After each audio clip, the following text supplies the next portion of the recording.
Morning, everybody. I am up before the sun. I'm trying to get to Clingman's Dome to capture the sunrise. It's probably about 6:20 in the morning. Got 2.2 miles remaining. So far, the trail is smooth. A lot of it is frozen. And I think I'm making good progress. Slept warm last night. Low was about 33 degrees. And it's going to be a beautiful day.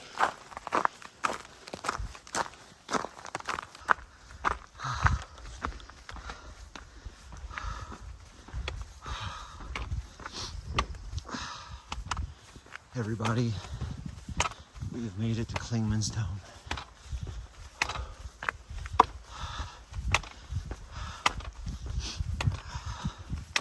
"200 miles. Highest elevation point on the Appalachian Trail.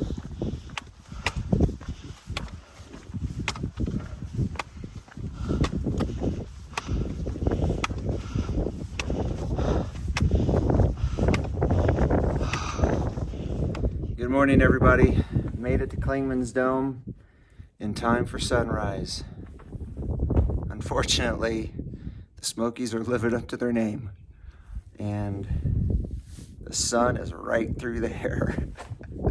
No sunrise to see, but still a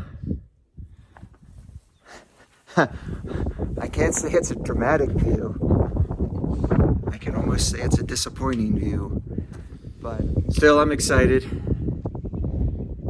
200 miles completed on the Appalachian Trail. Clingman's Dome is the 200-mile mark, and it's the highest elevation on the Appalachian Trail, 6,643 miles. It's a great day to be on the AT. There it is, everybody. Clingman's Dome. It's beautiful, really. Shame there wasn't any views to be seen other than the clouds. That's okay.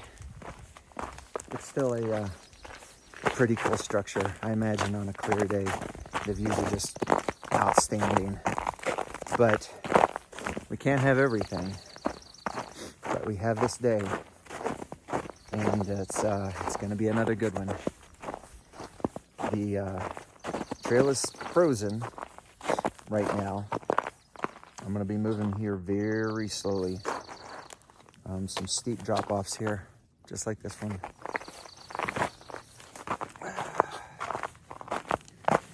And so again, because of the elements, don't know exactly how much filming I will get done today. But I do know this. It is a great day to be on the Appalachian Trail. Double Spring Gap Shelter. We are going this way. All right.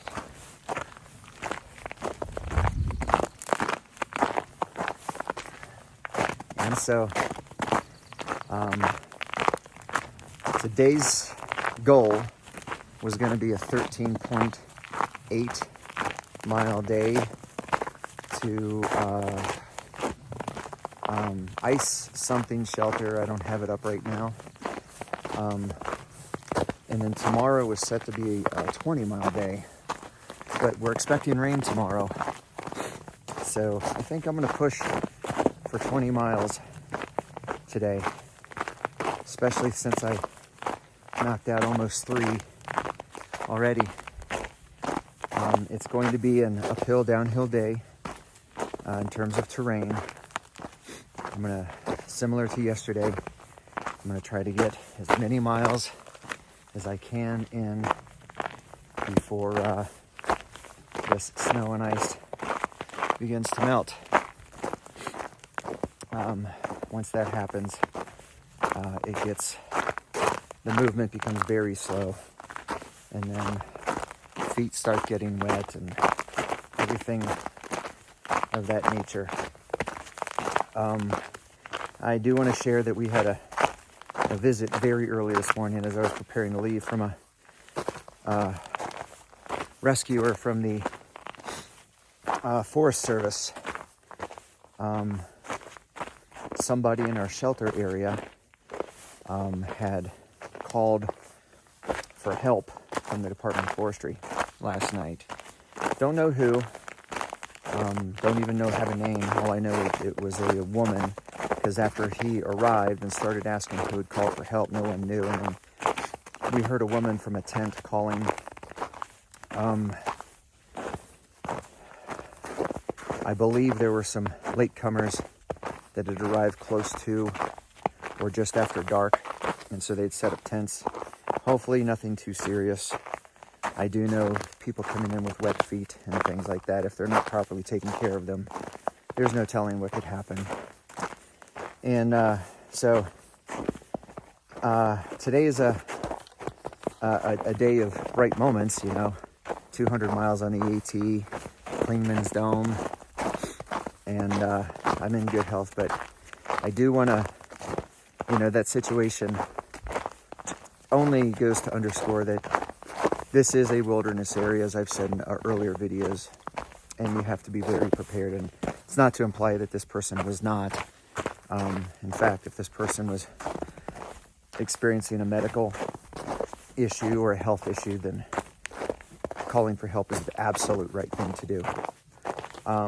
But I do want to give credit to the two members of the Department of Forestry that hiked in to help this person, because it is a wilderness area. You just can't drive in. I've got ice on my beard. Cool. So still don't know where they hiked in from. They were coming south. Well, the first one arrived as I was getting ready to leave, and as I was hiking north, another one was hiking south towards our camp, probably to provide additional assistance. So I'm assuming there's a service road that takes you to Clingman's Dome, so I'm assuming they drove to there and probably hiked to the 3 miles in darkness, in these elements, to get to this person. So hats off to the rescuers from the Department of Forestry. And as I've mentioned so often with these elements already over the last 2 days, it's very slow going here. Feet are getting wet. It's important to make sure that we're practicing good care for our feet, which means, when socks get wet, you do have to find time to wring those socks out. Try, drying them out either against your skin if you're generating enough heat. Today I have my socks hooked to the bottom of my pack. And just like that, suddenly I need to stop recording, because otherwise I'm not going to make it down this slope behind me safely. That's a sheet of ice. So that's it for recording for now. Again, I will record what I can, but safety is of the utmost importance, and I will capture what I can. See you down the trail.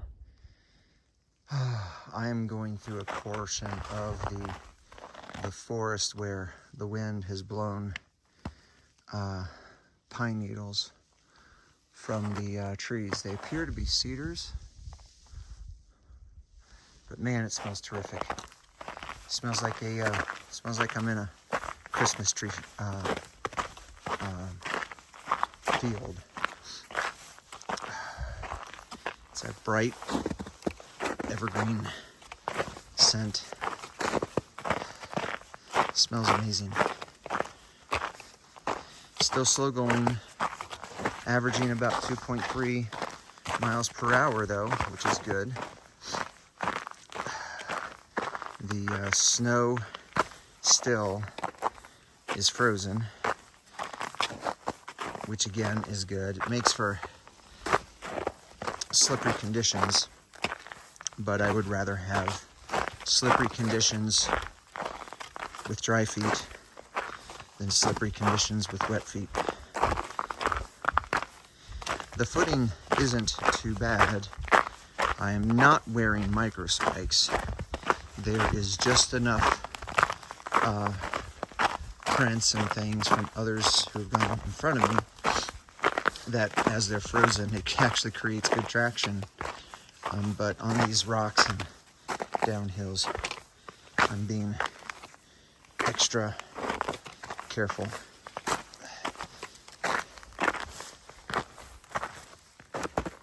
About 5.5 miles into my day. The longer that this day goes on, the more I think I will be trying to turn this into my first 20. I believe 20 miles would put me near, I think, Peck's Gap shelter, but I will evaluate it as I go along. We're coming off of Mount Collins now, and no views to speak of. Boy, I wish I could bottle up this scent from these pine needles on the ground. Oh, it smells amazing. Anyway, it's a steady, easygoing day on the AT.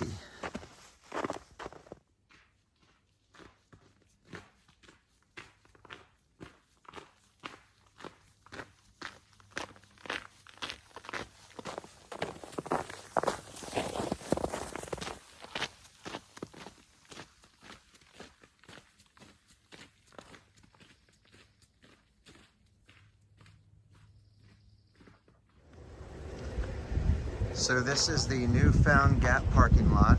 Newfound Gap, only 15 or so miles from Gatlinburg. It's a popular parking area, access point to the Smoky Mountains. It's a common visiting spot for day hikers. Stopped here, had a rest break. There was actually some trail magic, so drinks and chips and things like that. So I mixed that with my lunch. I've rested. You see that they have some restrooms. I'm going to take advantage of those, and then I'm going to head back out onto the trail. If you look up into the sky, you can see the rescue helicopter. It's been making a couple of different flights. I don't know if it's loitering or if those are practice runs, but I did talk to a volunteer ridge runner who did inform me when I asked what the deal with the helicopters were, is that the woman that I had spoken about at Double Spring Gap shelter that had called for medical assistance, they did confirm that they actually had to life flight her out because her conditions were such that she couldn't hike out on the trail itself. Now this helicopter is actually coming back without its, no, it is still dragging its hoist, but it doesn't have the cage with it, so it might be returning to home station. Which would be a good thing, because then that would mean that the woman is hopefully getting the care that she needs. Anyway, as I said earlier, it's great to recreate on the trail, but you got to remember this is a wilderness area. Not sure of the exact situation with the woman on the trail. Just hope she's okay. Tip of the hat to the Forest Service.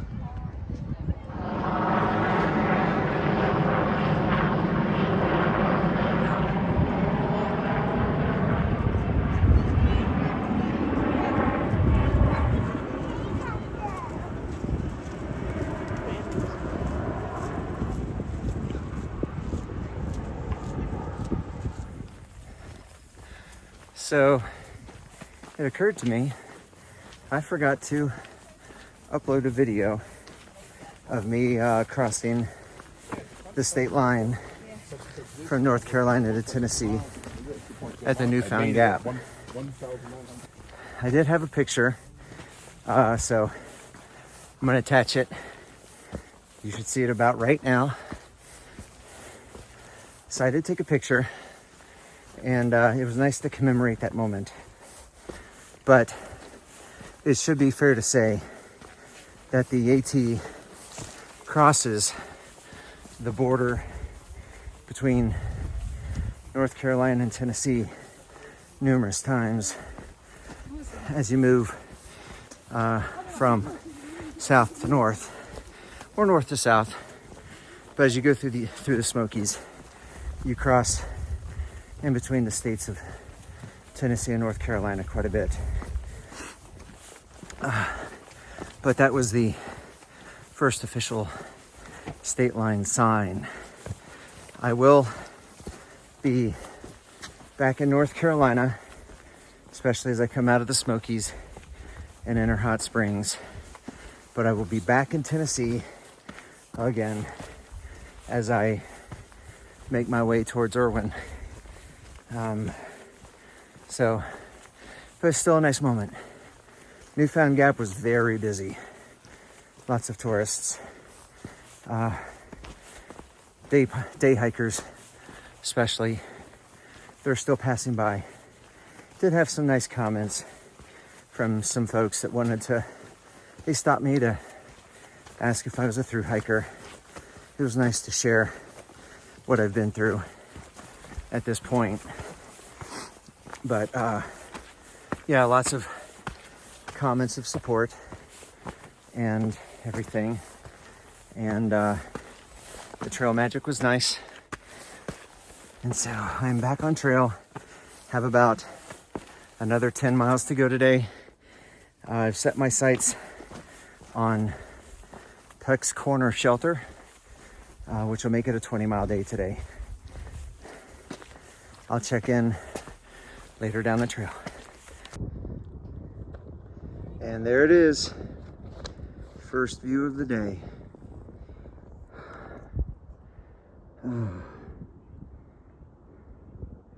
Only took me 5.5 hours. 11 miles to find it.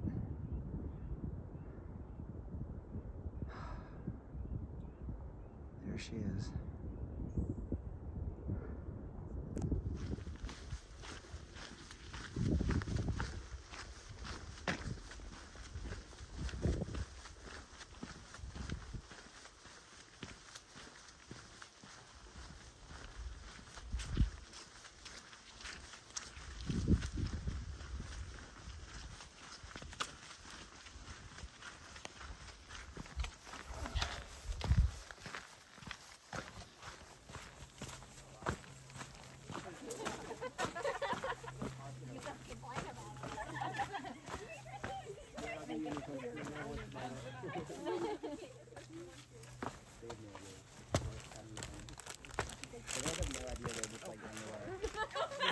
We're all waiting on you guys to move.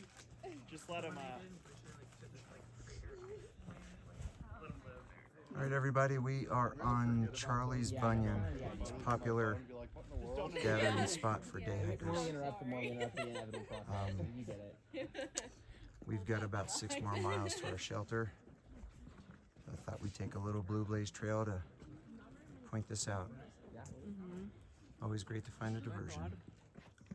Oh, gosh, that is just beautiful. Oh, that is just beautiful.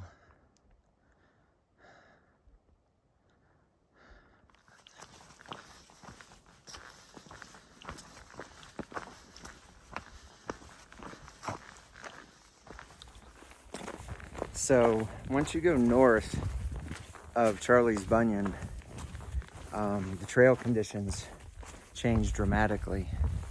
It's very evident that the path from Newfound Gap to Charlie's Bunion is developed for tourist day hikers, with Charlie's Bunion being a very attainable day hike for many, with little preparation. And so because of the snow and everything, it was one, very packed. The snow was very packed, almost a sheet of ice, because of so much foot traffic over it. And then also it was very slow going because of the number of day hikers both going to and coming back from Charlie's Bunion. And all of them don't have a sense of trail etiquette the way I would say most long distance hikers do, or section hikers or backpackers in general. And that is, you know, things such as the backpacker moving uphill has the right of way. And so those coming downhill should move to the side to allow that hiker to continue their momentum up the hill and things of that nature. So it was slow going. I kept having to stop to either let hikers that had the right of way, the day hikers that had the right of way up the hill, or stop to let those go by even when I was on the uphill, because they weren't aware. And I don't blame them. It's just par for the course when you share a trail with so many different types of hikers. This trail is pretty easy going. Got about 6 more miles left in my day. I have decided that I am going to Peck's Corner Shelter. My original plan was for the Ice Spring Shelter. That one is very near Newfound Gap. It's between Charlie's Bunion and Newfound Gap, and I would think if there's any potential, or any shelter with potential for a through hiker to be moved out because of a day hiker with reservations, I think it would be at that shelter. Just an assumption on my part, but probably a reasonable assumption. This portion of the trail does have snow, but the trail, now that we've passed Charlie's Bunion, is actually pretty clear for right now. We'll see if it continues. I'm looking forward to getting the rest of my miles in and getting to the shelter, probably at about 5:15 or so. That'll be just enough time for me to do my chores, have some dinner, get everything ready for the next day, and have all that completed by hiker midnight. Uh, 1.4 from camp. This will be the last view of the day.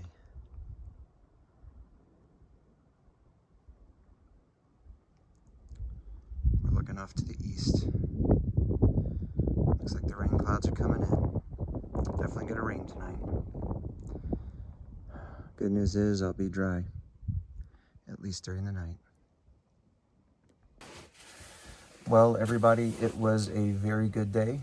21 miles total from Double Spring Gap Shelter to Peck's Corner Shelter.